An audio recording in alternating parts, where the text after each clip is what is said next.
Good morning. At least it's morning where I am in Orem, Utah. I'm Bart Poulson, and thanks for joining me to talk about data science as service, a topic that actually is really important to me. And for those of you who are here live, thank you so much for joining me. And I'm going to invite you to go into the comments to say hello and tell me where you are. For those of you who are joining us for the recording, that'll be posted a little bit later. Thank you so much. And I hope that this can be a really useful time for all of you, both in terms of building your own skill set in data science, but making it relevant to the people around you. I think it makes it a wonderfully beneficial thing. And so, Daniel, thank you for saying hello. Tell me where you're located. And if anybody else is out there, I would love to hear from you. Daniel is in Prague. It's 6 p.m., so it's a good time for you. I try to set these times up so they work for people in different places. This actually is my Eastern Hemisphere scheduled time, so I'm glad to know that it's working for you. That said, Harrison in the Western Hemisphere is in Ann Arbor, Michigan. Thank you so much. Oh, Sadiq, thank you for saying hello. Amy in Lafayette. Oh, this is fabulous. So a lot of you are, well, some of you are at home, some of you are maybe at work. Sadiq's in Germany. Okay, 6 p.m. It's a good time for you guys. Frederick from the UK, thank you. Again, I am in Orem, Utah, which is in the Rocky Mountains in the United States, and it is just a few degrees above freezing this morning.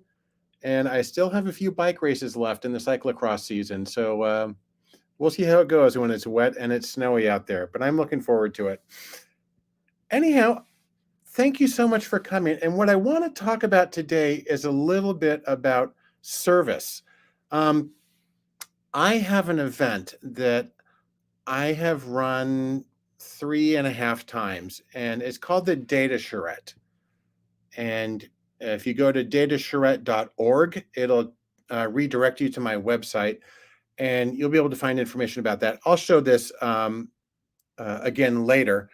But the Data Charrette is something I created several years ago, and it works to remember I am a university professor. I'm in my university office right now, and I'm at Utah Valley University in Orem.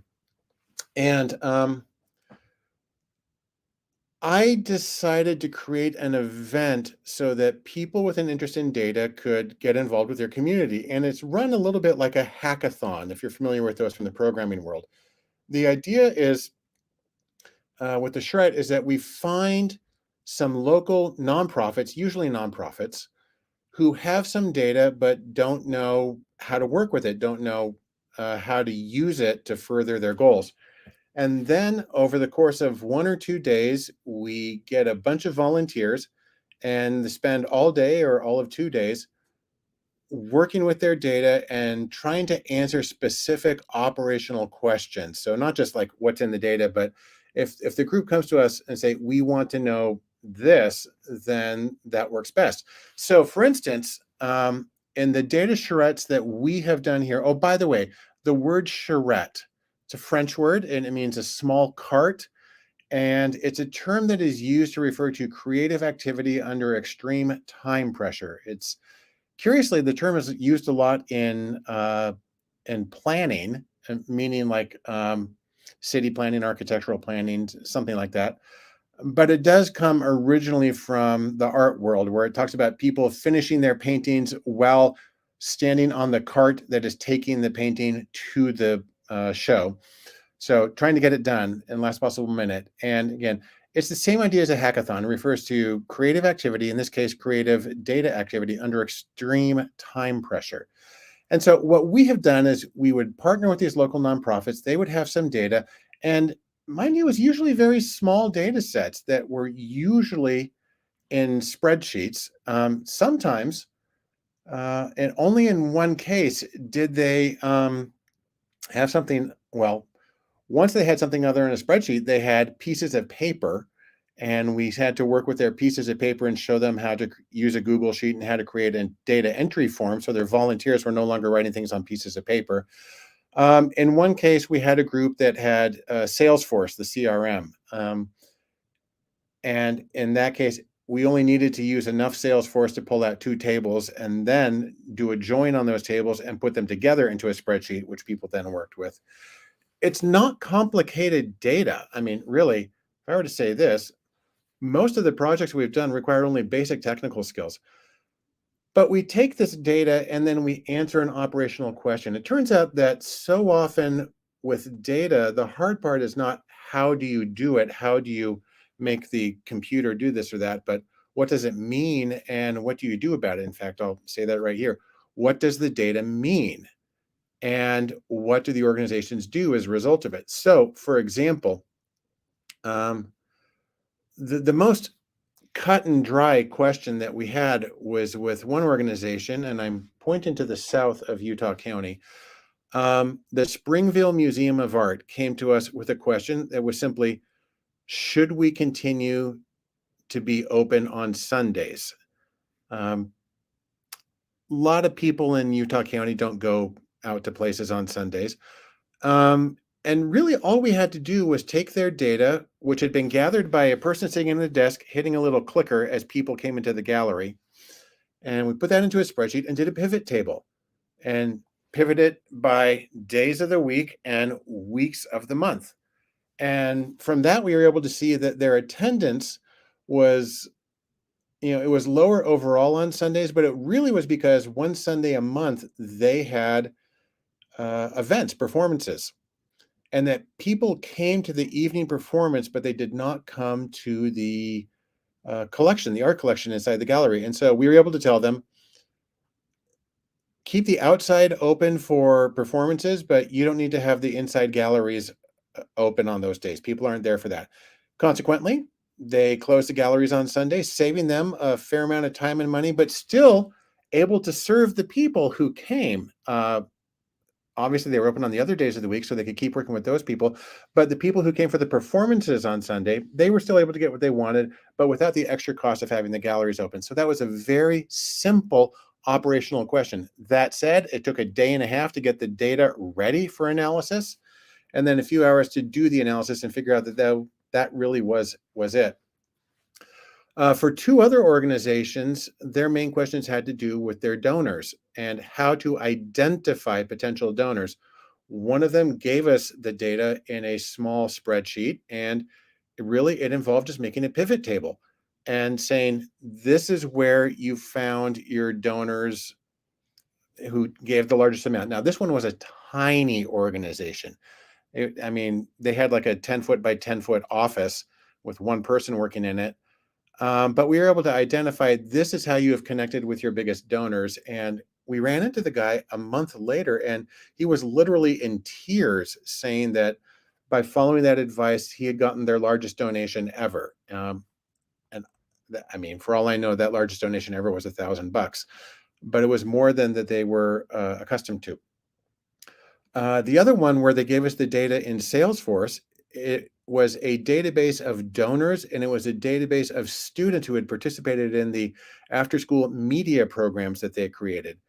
And they had never really connected to see how the donors were connected with the students. And the question was, for instance, are they more likely to donate if their kid has come to lots of classes? And the answer was no. The people who were most likely to give large donations were people who had a large amount of money. And the deciding factor was, had their kids gone to at least one course, so that they knew what the organization did and they knew that they did it well. But going to additional classes did not increase the likelihood of getting those donations, at least not in their data set. And so these were some really, really simple examples. We've done other ones that involved, again, how to set up the data for tracking and for reporting to grants. Every nonprofit runs on grants. and they have to provide annual reports to their organizations. And so being able to crunch some of the data for them that they can use in their grant reports is a huge service. And it's mostly a simple thing to do. Now, um, most recently, those events were done in 25 through 2017. They were funded by my university as well as by my company, Data Lab, and those were 2-day events. And we had lots of food and we had swag, and it was great. We did two here at the university. We did one at a programming boot camp's office in Salt Lake. It was fabulous. But we've decided that 2 days is a lot for most people, and we're trying to make it much easier. So for this year, what we did, we actually did our charrette this past Saturday. We turned it into a 1-day event where the idea is that we would partner with local nonprofits and we would get the data ahead of time, and that uh, we could get people with technical skills to do the data prep beforehand. Because in our experience, well, any of you who've worked with data know that data prep, the rule of thumb is it's about 80% of the time of a project. And that was true with our experience in the data charrettes as well. We would meet at 9 or 10 a.m. on Friday, and we would spend all day Friday and the first several hours of Saturday just getting the data ready. And then we'd have to do the analysis in about 3 hours and then present the results in 1 hour. So that was pretty common with how things work. But um, what we now we had a major problem this go around. I handed off the work in terms of how to recruit our nonprofits and how to organize the events to another person, and they sent out an email blast. And actually, we didn't get anybody. And I had contacted many other people myself right before the event, but they weren't able to get it together.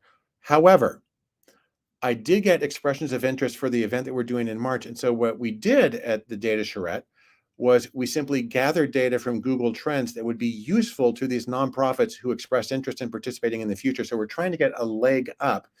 Also, it allows me to prepare code. Now, I say that you don't have to have a lot of expertise to do these events. I'm having my first semester statistics students come, not because I expect them to be able to process the data, but they can download Google Trends, and they can mostly help interpret the data and find out what it means and how it can be used. That's the important thing for them. Um, but for instance, I do a lot of my work in R. And what I have done is I've created a series of scripts in R that can be used to process the data, including taking an entire folder's worth of Google Trends data and, with one click, putting it into a single data frame in R so it can be analyzed, and getting those things ready, as well as templates for the presentations and written instructions for the volunteers and for the nonprofits, what's expected of them, can make the event a lot more efficient. And so we've been able to turn it into what'll be a 1-day event. And that's what we're most excited about. Now, um, let me ask you all a couple of questions. Hopefully, you're in a place where you can answer. I would love to know about some of your experience of using data to serve others. Now, that could be in the context of school. It could be in the context of paid work or employment. Um, but if you've ever done this as a service that was, I the charrettes, we do these for free. This is and it's funny. I had somebody ask me once, so why do you do this? Because I don't make money off of it. Well, the fact is, I have a job and I make money at my university, and I make money for the stuff I do for LinkedIn. And it never occurred to me to monetize the charrette. I don't want to do that. And mostly what it is with the charrette, it's an opportunity for people to for the volunteers to get experience with real data, maybe in a context that they're not familiar with, and to see what kinds of questions people have and how they work with it. In fact, let me come back to Daniel raised a question about how to get clients as a freelance data scientist. Well, that's the $1 million question. And I can only tell you about my experience, and that involved doing data work and sharing stuff on YouTube for years. And so that's not immediately helpful, but I do know one thing that is generally very helpful is to build a portfolio that shows you know how to take real world data and you know how to give actionable insights out of it. What I mean by actionable insights is you take the data and then you say, and now what does this person do differently as a result of having seen this data? Again, it's not enough to say like, oh, you know, people in this country or this group purchase at a higher rate than people from this country or group. You need to be able to say, and therefore you need to do this, that, or the other. Now, Daniel, what I would do if I were you is I would take some data sets, including just grabbing a bunch of data off of Google Trends. It's free, it's available. And then running 2 or 3 hypothetical analyses that if you had a client in this field, let me show you how you could get an actionable insight from this data. If you had a client from this other field, we collected data that had to do with civil rights. We collected data that had to do with bicycling. We had data that had to do with therapists working with clients whose religious faith is different from that of their partners. And so from those, you can gather the data. And again, in a day or two, you can make a finished project. That includes creating a presentation and sharing something that is going to be useful to those people. Now, Daniel, if you have access to LinkedIn Learning, I know you're here on LinkedIn, but LinkedIn Learning is a separate thing. If you have access to LinkedIn Learning, I have a course there I created called Actionable Insights for Business Data that gives a good example of how to make something actionable. Um, if you have access to that, fabulous. If you don't, send me an email or a message on LinkedIn, and I can get you access to that one course. And it can give you an idea of how to create something that's useful for people. And then that can be a portfolio that you create, and you can share that on LinkedIn. That is my short term advice on how to get clients. Oh, fabulous. Daniel, great. Look at the one actionable insights for business data. That's going to give some specific advice on how to take data, even very simple data, and make it actionable for the clients or the stakeholders. That's going to be probably a helpful thing. But let me ask you, if you're out there, how have you used data to serve others? Again, could be within academic setting, it could be within an employment, but also could be in working with a local group. I've done these charrettes. I love them, and I'm trying to find a way to make it so that people don't have to physically be here to do it. So that, for instance, all of you would have an opportunity to contribute to them when we do them in the future. So I hope you'll stay posted as that gets developed. Um, it will become something that people can contribute to even without having to physically be in Utah, but they can find a way to get something that is useful for other people.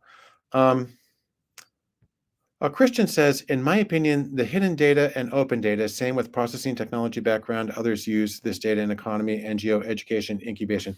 All of that's true. I'm assuming by hidden data, you mean private or proprietary data. The nice thing about the charrettes is these organizations are willing to share with us all of their data. And that includes information with personally identifiable information, as long as we have properly set up the constraints that nobody can take the data home. We're doing it within this particular setting. Sometimes we can have an anonymity referee, somebody who removes the PII to make it so we can work with it. We're not using health records on any of this. But they share the data with us, and you can combine it with open data. Now, using open data, I'm using Google Trends for some of these projects, but I also try to tell people it's hard to do that live in real time for these projects that they might have. It works best if they give us the data ahead of time, but things could be arranged otherwise. But let's go back to this. How have you used data to serve others? And Lonlonyo, thank you for joining so much from Togo. It's good to have you here. How have you used data to serve others? Do you have any examples of your own data work? I have worked with my colleagues here at the university, both within my department. I'm in the Department of Behavioral Science. I am a psychology professor, although the only class I teach is statistics for the behavioral sciences. And I have collaborated with people in psychology, sociology, social work, anthropology, criminal science. I have collaborated with people in aviation, in biology, um, and legal studies. I have actually my favorite work is the collaborations I've done with people in dance, both in terms of using some of my technical skills to prepare um, interactive graphics for the performances, but also I've done data analyses with them and published academic papers. And so I've been able to collaborate with people in multiple departments. If you're in an academic setting, this is really easy to do. I mean, seriously, if you know how to enter data into a spreadsheet, you got a leg up on a lot of other people. Um, but I also have partnered. I'm a member of the Utah Nonprofits Association. I also have contacted all the organizations to which I donate data. I donate money. So, for instance, a local radio station and a bicycling nonprofit, we're going to work with them in the future with the data that they have. But I would love to hear some of your own experiences. Olga, doing it for medical researches. I'd love to know more about that. And then Christian, ask them what is the expectation and then find sources. Yeah, that is a more elaborate. I usually, in my experience, they usually have the data that they need for their operational questions. Um, if I have to find the data for them, that makes it a much more involved process. And that's the point at which I start rolling my eyes and I want to charge them my consulting rate. Um, But for free work done by people who may or may not have skills, as long as the organizations have the data, and in all the charrettes that we have done, they have had their own data, and that's what makes it really useful. They have the data, and we're just being able to process it for them and share it with them. So that works as well. Um, let me just remind you. I showed this before. Most projects require only basic technical skills. A lot of this is getting the data ready, putting it into a spreadsheet. I have some scripts in R that I use, but I'm not doing anything super complicated. I mean, the most complicated thing I'm doing, well, I do pivot tables a lot, and those are in spreadsheets, bar charts and line charts. And then within R, I might do a multiple regression and I might do a decision tree or a cluster analysis. But nothing super sophisticated. We are not having to fire up Amazon web servers. We are not having to do neural networks. We don't have time for that or money for it anyhow.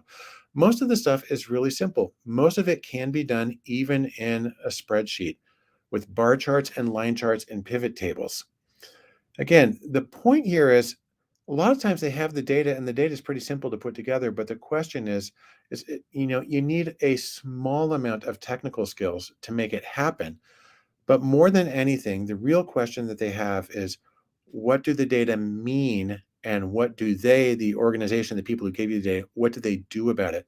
Again, you want to be able to specifically tell them what should they start doing as a result of your analysis, what should they stop doing as a result of your analysis, or even what can they continue doing but with more confidence as a result of the data that you showed them.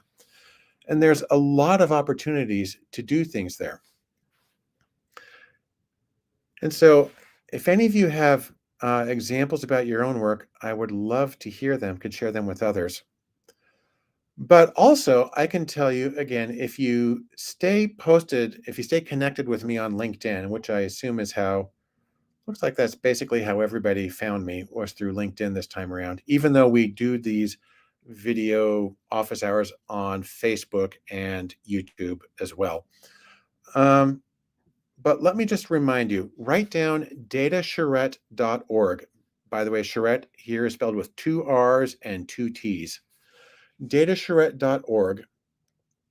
And that will get you to the website where we talk about these events and how you know, the sorts of things that we've been able to do in the past and what we're trying to do now. Again, I hope to find a way that people who are not physically located in the same place can participate online, but trying to make it so that it's a relatively quick process and that people can do some analysis that is useful for their organization and get some experience with real data. And also, one of the things I try to do is make it so that these are networking events.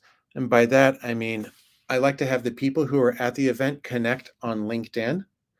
And I like to have it so that the organizations who receive the analysis can write an endorsement of these people on LinkedIn. Again, if you're trying to find work as a freelancer, Daniel, that's going back to your question. If you're trying to find work as a freelancer, having endorsements from these organizations is a great thing.